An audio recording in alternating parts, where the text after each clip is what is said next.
It's Sunday Night Football on NBC. At least I think it is. Welcome in, Falcons fans, to Falcons Today by Chat Sports. My name is Moose. Let's talk about that Week 7 matchup on Sunday Night Football between your Dirty Birds and the San Francisco 49ers. The game is in San Francisco, and I'm just going to come out straight out of the gates with this opening question. Who do you consider to be the X factor for the Falcons versus the 49ers on Sunday Night Football? If you are watching during our regularly scheduled programming, get down in the comment section down below. Or if you're in our live chat, let me know in the live chat right now. Let's talk really quick about the 49ers offensive statistics, right? Look, they've got a very good passing game. I'll give Kyle Shanahan, the offensive play guru, I'll give him all the credit in the world for that. What he's doing with a bunch of backups is insane. They're 6th in total yards per game. They are 1st in passing yards per game. By the way, their run game is actually awful at 30th, and points per game, they're 24th, and that I think is considered because when they get down into the red zone, they can't run the football. It's a pass-heavy offense for this team, period. If you can take away the pass with how good this Falcons secondary is, you should have the clear advantage to beat the San Francisco 49ers. Now, a lot of that also has to do with the fact that they are dealing with some key injuries to some certain players, like Mac Jones being the quarterback right now for the San Francisco 49ers. You might see Brock Purdy in there, but Christian McCaffrey is still healthy, and he's one of their biggest playmakers. Juwan Jennings has definitely come onto his own. George Kittle might come back for this game as well, and then Ricky Pearsall has turned into a very, very nice wide receiver for the 49ers. But here's what I will also say. There is a massive elephant in the room. The 49ers are decimated with injuries right now, meaning they are relying on second and third string players. A lot of this is also on defense, which I also believe is why their defensive numbers are not nearly as good. Now, we will talk about that coming up in today's episode, but Kyle Shanahan plays a very rough and tough style of football. He's very physical. It's very 1990s-esque with some elements of, 2025 football thrown in there. He's very creative. He runs a very smash-mouth power running scheme, and that's why you see all of these injuries. That's why his teams always have injuries basically every single year, is because of how physical they play. One player specifically that is always injury-prone, but not this year, is Christian McCaffrey. And outside of Bijan Robinson, he's one of the best pass-catching backs in the NFL. You will see him line up in the passing game in the slot. You'll see him out in the flat. You'll see him on swings and screens. When he gets the ball in his hand, man, look out. This guy's tough. Very, very tough. But there is a way to beat him as well. You have to force him to become a power runner. That's the part of his game where he's not nearly as good. If you get him out in the flat, out in open space, and you get him on a pitch, he's going to cook you. He's way too shifty. He's way too fast. And he's got too much in the bag. But you force him into a north to south runner, you can beat him. Brock Purdy, look, he and Mac Jones are very similar, right? They're not the exact same player, but they're not too dissimilar. They're both smaller quarterbacks with not great arms, pretty accurate, can move a little. Like, there's nothing spectacular about Brock Purdy or Mac Jones, but what they do very well is execute the game plan. Similar styles, but it's not a different game plan. What you're going to see from Mac Jones is what you're going to see from Brock Purdy. From an offensive perspective for the 49ers, that is. So you shouldn't have to worry about fixing your game to a different style of quarterback. This isn't going from Brock Purdy to Trey Lance, right? It's completely different. So what you got to do is force this team to run the football. Stack the box, play man coverage, and just force either Jones or Purdy to take the top off of you. Make them throw deep. There's not enough deep wide receiver talent right now for the 49ers that can beat you deep, especially against this Falcons secondary.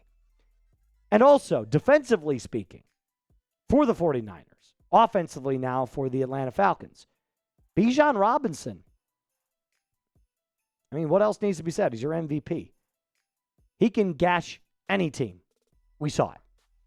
And we will talk about very briefly here, coming up in just a little bit, about the defensive statistics for the 49ers and how to beat the San Francisco 49ers. Now, before we do that, I've got to tell you about our friends over at Prize Picks.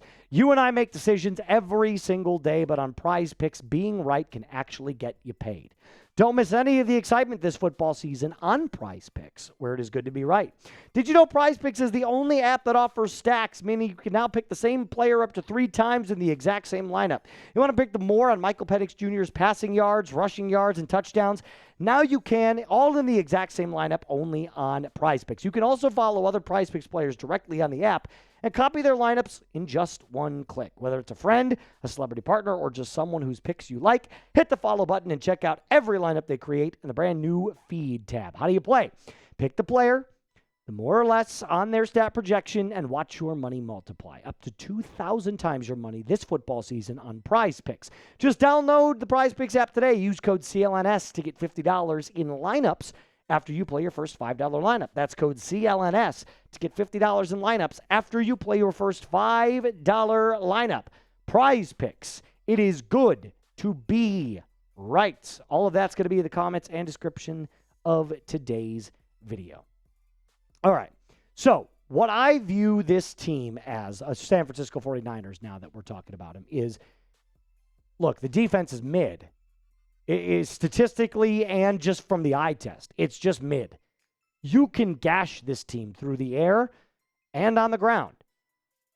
It is by far one of the most injury-prone and injury-riddled defenses in the league, specifically when it came to that Fred Warner injury. Did you see his ankle? Ugh, it's disgusting.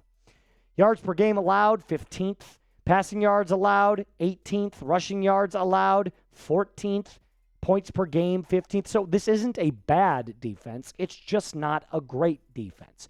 And I think we saw what the Falcons did to a bad running defense against the Buffalo Bills. So does that mean that you're going to get the exact same 238 yards from scrimmage from Bijan? No, probably not, but maybe 120 yards from scrimmage. This is where I think you could do the unlock Michael Penix Jr. game. This could be the one. This could be the game where you say, Penix, we're going to let you just uncork the offense. We're going to have you throw 36 times, go out, and show us why you drafted us. Or why we drafted you, excuse me. Why you drafted us. That's funny. Penix chooses the Atlanta Falcons. That's good. Nice little moose mix up there. But here's what I will say.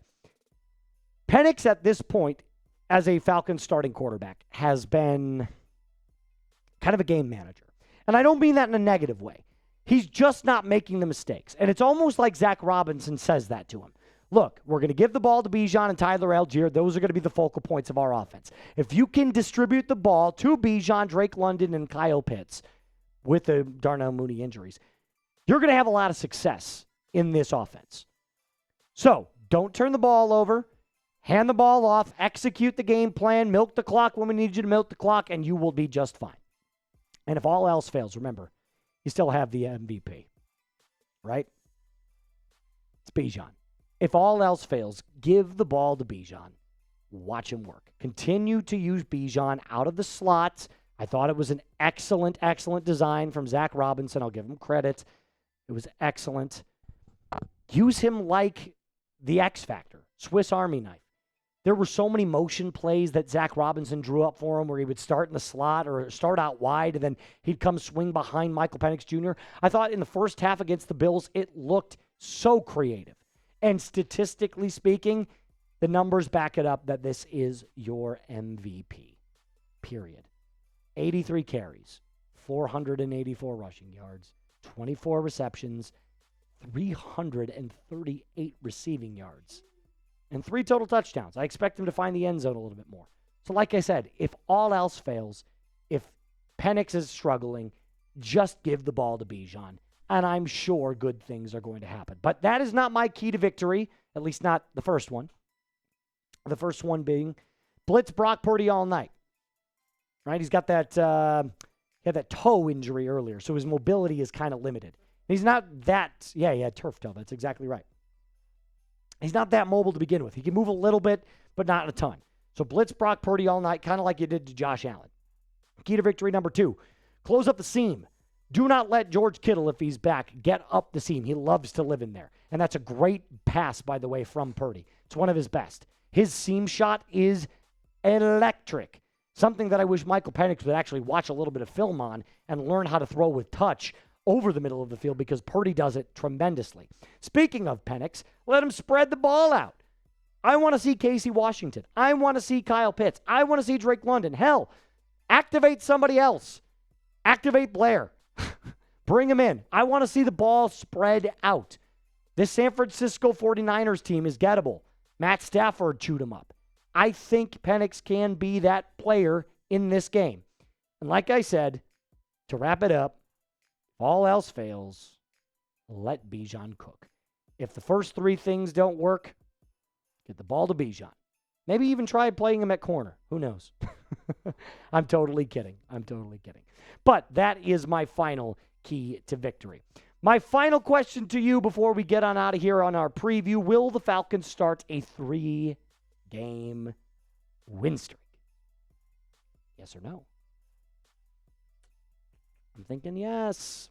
Final score prediction from Moose: 30-23. Give me the Dirty Birds. That's going to do it for us on today's episode. A reminder to hit that subscribe button. Like today's video. Rise up, Dirty Birds fans, and be cool.